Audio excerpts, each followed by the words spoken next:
श्री शिवाय नमस्तुभयम। हर हर महादेव। स्वागत है आपका हमारे YouTube 2 में। भक्तों, क्या आपके घर में कोई ऐसा व्यक्ति है जो बहुत ज्यादा नशा करता है? उसके नशे से आप लोग बिल्कुल परेशान हो चुके हैं। आपको समझ में नहीं आ रहा कि उस व्यक्ति का जो नशा है वह कैसे छुड़ाया जाए। तो आज का ये वीडियो मात्र और मात्र आपके लिए है। आपने बहुत ज्यादा पैसा खर्च कर लिया, बहुत ज्यादा अपने डॉक्टर को दिखा दिया, लेकिन वह जो व्यक्ति है वह नशा करना छोड़ ही नहीं रहा। आप लोग बहुत ज्यादा परेशान हैं, तो आज का ये वीडियो मात्र और मात्र आपके लिए है। क्या करना है, कैसे करना है, पूरा आपको समझाने वाला हूँ। उपाय ध्यान से सुनिए, अच्छे से करिएगा। अगर आपने उपाय आज का अच्छे से कर लिया तो 100% है कि आपके घर का जो कोई भी व्यक्ति है जो कि बहुत ज्यादा नशा करता है, उसका सारा का सारा नशा महादेव बहुत जल्द से जल्द छुड़वा देंगे। पूज्य गुरुदेव की जो कथा होती है उसमें आपको पता है कि बहुत सारे लोग पत्र के द्वारा अपनी मनोकामना गुरुदेव तक पहुंचाते हैं। तो बहुत सारे लोगों ने की जो मनोकामना थी गुरुदेव के पास, जब गुरुदेव ने पत्र पढ़ा, बहुत सारे लोगों की ऐसी मनोकामना थी कि गुरुदेव, हमारे घर का ये जो व्यक्ति है बहुत ज्यादा नशा करता है, कृपया करके कोई ऐसा उपाय बता दे कि हमारे घर का जो व्यक्ति नशा करता है उसका पूरा का पूरा नशा समाप्त हो जाए। तब गुरुदेव ने 3 से 4 उपाय बताए थे और कहा था, जाओ केवल और केवल यह उपाय कर लेना। तुम्हारे घर का जो कोई भी व्यक्ति है जो कि बहुत ज्यादा नशा करता है, वह उक्त नशा करना छोड़ देगा, जीवन में कभी भी नशा नहीं करेगा। लोगों ने वह उपाय किया और 1 से 1.5 महीने के बाद गुरुदेव की कथा में वापस आए हुए लोग गुरुदेव को धन्यवाद कहने, गुरुदेव, आपके द्वारा मनोकामना हमारी पूरी हो गई है। आपके द्वारा जो आपने उपाय बताए थे हमने कर लिया है, और हमारे घर का जो कोई भी व्यक्ति था जो कि नशा करता था उसने नशा पूरा छोड़ दिया है। बिल्कुल जो उसका नशा है वह जड़ से खत्म हो गया है। तो अगर आप भी जानना चाहते हैं, जो लोग भी मेरी आवाज सुन रहे हैं, कि आखिर वह कौन सा उपाय है जिसको करने मात्र से ही लोगों का नशा छूट गया, तो आज का ये वीडियो मात्र और मात्र आपके लिए है। देखिए, बहुत सारे लोग ऐसे भी आए जो कि गुरुदेव की कथा में बताया कि गुरुदेव, हमने भी वही उपाय किया लेकिन हमारी मनोकामना पूरी नहीं हुई। तब गुरुदेव ने कहा कि अगर आप आधा धोरा उपाय सुनेंगे तो आपकी मनोकामना कभी नहीं पूरी होगी। आपके घर का जो कोई भी व्यक्ति है वह कभी नशा करना नहीं छोड़ेगा। इसलिए गुरुदेव ने कहा कि उपाय पूरा सुना करिए। इसलिए आप लोग भी जितने भी आवाज सुन रहे हैं, वीडियो देख रहे हैं, आपको भी केवल और केवल एक काम करना है, उपाय पूरा सुनिए। अगर अंतिम तक आपने उपाय सुना तो आपने बहुत अच्छे से उपाय समझ जाएंगे और अच्छे से करेंगे। तो चलिए चलते हैं उपाय की ओर, जो कि मैंने पूज गुरुदेव की ही कथा सुन के और बहुत अच्छे से समझ के आपके लिए लेकर आया हूं। लेकिन उपाय जानने से पहले अगर चैनल ए पहली बार आए हैं और आवाज मेरी पहली बार सुन रहे हैं, तो वीडियो को कर दे लाइक और चैनल को भी कर ले सब्सक्राइब, ताकि पूजनीय पंडित प्रदीप जी मिश्रा के रोज नए नए उपाय जो कि मैं उनकी कथा से सुनता हूं, श्रवण करता हूं, सबसे पहले मैं आपको प्राप्त करा सकूं। तो देखिए, जो हमारा पहला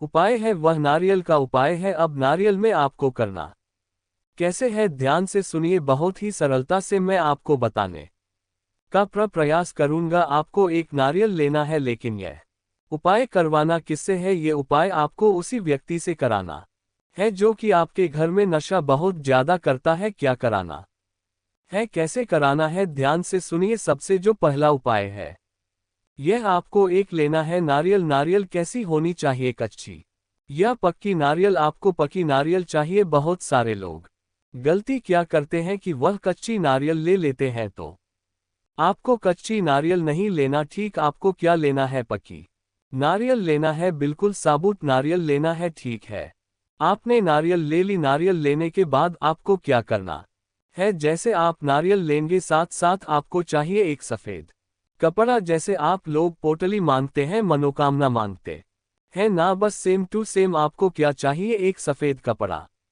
अब आपको क्या करना है कि जो नारियल आपने लिया है उसी सफेद कपड़े में आपको क्या कर लेना है, बांध लेना है। जैसे पोटली बांधते हैं ना, बस समझ गए होंगे आप, आपने बांध लिया। बांधने के बाद आपको क्या करना है, बांधने के बाद आपको पहुंच जाना है सीधा सीधा शिव मंदिर, उसी व्यक्ति को भेजना है। आप भी साथ में जा सकते हैं, लेकिन उपाय आपको उसी से कराना है। पहुंच गए, पहुंचने के बाद आपको क्या करना है, दक्षिण दिशा की ओर खड़े होना है, उत्तर की ओर अपना चेहरा करके। अब इसमें बहुत सारे लोग कंफ्यूज हो जाते हैं कि दक्षिण कौन सा होता है, उत्तर कौन सा होता है। तब गुरुदेव ने बताया कि आप जिस भी शिव मंदिर जा रहे हैं, उस शिव मंदिर का जिधर साइड जलाधारी हो, आप अपना चेहरा उधर करके खड़े हो जाइए। ठीक, अब आप खड़े हो गए। खड़े होने के बाद आपको क्या करना है, अर्पित करना है। कहाँ अर्पित करना है आपको, बाबा भोलेनाथ के ऊपर अर्पित करना है, शिवलिंग के ऊपर अर्पित करना है। एक नाम लेकर, महादेव का बहुत ही सुंदर सा नाम है कुंदकेश्वर महादेव। तो आपको क्या करना है, कुंदकेश्वर महादेव का नाम लेकर आपको अर्पित करना है। ठीक, आपने अर्पित कर दिया। अर्पित करने के बाद आपकी जीवन में जो कोई उसी व्यक्ति से कराना है, इस चीज का आपको ध्यान रखना है। आपको नहीं करना, उसी व्यक्ति से कराना है। ठीक, ये था हमारा पहला उपाय। मात्र 1 से 1.5 महीने लगेगा, उसका सारा का सारा नशा समाप्त हो जाएगा। अब देखिए, हमको भी पता है और आपको भी पता है कि जो कोई भी व्यक्ति नशा करता है वह क्या है, ना पूजा पाठ में विश्वास रखता, ना कोई उपाय में विश्वास रखता। तो जितनी भी महिलाएं हैं जिनका पति नशा करता है, जिनका बेटा नशा करता है, भाई करता है, भतीजा करता है, भांजा करता है, या घर का कोई भी सदस्य ऐसा है जो कि बहुत ज्यादा नशा करता है, अब आप उसका नशा चुपके से कैसे छुड़ाएं। अब हम उसकी बात कर लेते हैं। आपको चाहिए, जितनी भी महिलाएं ध्यान से सुनिए, 1 लोटा जल चाहिए। क्या चाहिए, केवल और केवल 1 लोटा जल, और उसमें 3 बूंद गंगा जल का चाहिए।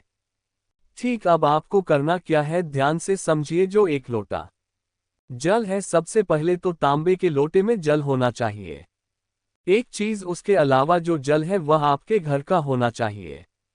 बहुत सारे लोग क्या करते हैं, वह जाकर मंदिर परिसर से जल ले लेते हैं। तो आपको मंदिर से जल नहीं लेना, आपको अपने घर से जल लेना है। ठीक, आपने जल ले लिया। जल लेने के बाद आपको क्या करना है, उसी में 3 बूंद गंगा जल का मिला लेना है। ठीक, आपने 3 बूंद गंगाजल का मिला लिया। गंगाजल मिलाने के बाद आपको क्या करना है, गंगाजल मिलाने के बाद आपको पहुंच जाना है सीधा सीधा शिव मंदिर। शिव मंदिर पहुंच गए। शिव मंदिर पहुंचने के बाद आपको क्या करना है, जैसे ही आप शिव मंदिर पहुंचेंगे, सबसे पहले आपको क्या करना है, फिर से उसी दिशा में खड़े होना है, मतलब जिधर साइड शिव मंदिर की जलाधारी होगी, अपना चेहरा उधर करके खड़े हो जाइए। अब आपको क्या करना है, चंद्रमौली महादेव का नाम लेकर, महादेव का बहुत ही सुंदर सा नाम है चंद्रमौली महादेव। तो आपको चंद्रमौली महादेव का नाम लेकर क्या करना है, अर्पित करना है। और अर्पित करने के बाद क्या करना है,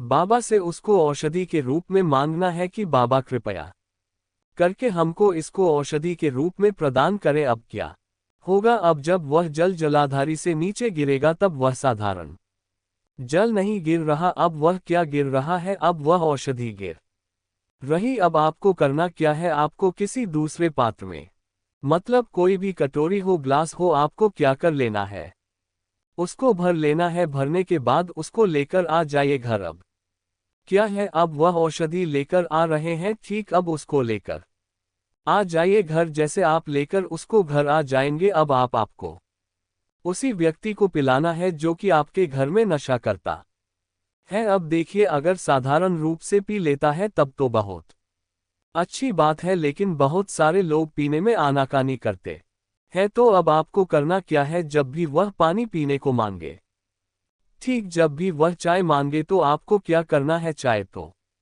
देना है, पानी तो देना है, लेकिन 1 बूंद इसका भी मिला के दे देना है। पूज गुरुदेव कहते हैं, धीरे धीरे करके जब उसके अंदर औषधि जाने लगेगी, तो उसका सारा का सारा नशा समाप्ति की ओर बढ़ने लगेगा। ठीक, यह था हमारा औषधि का पहला उपाय। अब हम एक और उपाय के बारे में बात कर लेते हैं, जो कि औषधि का ही है। आपको करना क्या है, आपको लेना है 3 बेलपत्र। क्या लेना है? 3 बेलपत्र महिलाएं कर सकती हैं, घर का कोई भी सदस्य कर सकता है। 3 बेलपत्र आपने लिया और जब 3 बेलपत्र लेंगे तब आपको ध्यान रखना है कि बेलपत्र कहीं से भी कटा फटा नहीं होना चाहिए, कहीं से भी खंडित नहीं होना चाहिए, कहीं से भी मुरझाया हुआ भी नहीं होना चाहिए। बहुत सारे लोग तो बेलपत्र लेने में एक और गलती करते हैं, तो एक पत्ती को ही बेलपत्र मान लेते हैं, जो कि पूर्णतः गलत है। एक पत्ती का कोई बेलपत्र नहीं होता। 3 पत्ती मिलकर जो बेलपत्र बनता है उसी को आपको लेना है बेलपत्र। ठीक, आपने बेलपत्र ले लिया। बेलपत्र लेने के बाद आपको क्या करना है? पहुंच जाना है सीधा शिव मंदिर और बाबा को अर्पित करना है चंद्रमौली महादेव का नेम लेकर। कौन सा कि बाबा, इसको कृपया करके औषधि के रूप में हमको दीजिए। ठीक, अब आपको लेकर घर आना है और उस व्यक्ति को खिला देना है। अगर वह व्यक्ति साधारण रूप से खा लेता है बेद बद तब बहुत अच्छी बात है। अगर खाने से मना करता है तो आपको उसको धूप में सुखवा के बाद उसको पीस के उसको खाने में मिला केर दाल में सब्जी में मिलाकर दे देना है। पूज गुरुदेव कहते हैं कि उसके अंदर औषधि जानी चाहिए, चाहे जैसे जाए धीरे धीरे। जब के अंदर औषधि जाने लगेगी उसका सारा का सारा नशा समाप्ति की ओर बढ़ जाएगा और 1 से 1.5 महीने के अंदर पूरा का पूरा नशा समाप्त हो जाएगा। अब जान लेते हैं कमर दर्द घुटनों का दर्द के लिए उपाय।